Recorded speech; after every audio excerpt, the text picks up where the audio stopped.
Hi guys, welcome back to my channel. Today I'm going to show you a alternative way or the quick way to log out Facebook Messenger.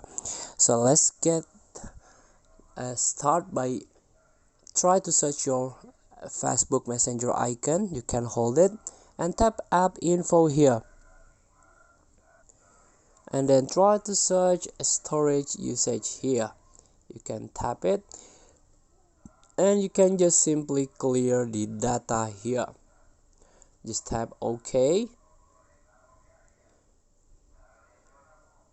and your messenger will log out automatically. So please free to try. And if you want to log in or relog in the messenger, you can open again and try to use your Facebook account to log in. Thank you for watching. Don't forget to comment, like, and subscribe, and also click this button below. See you in the next video.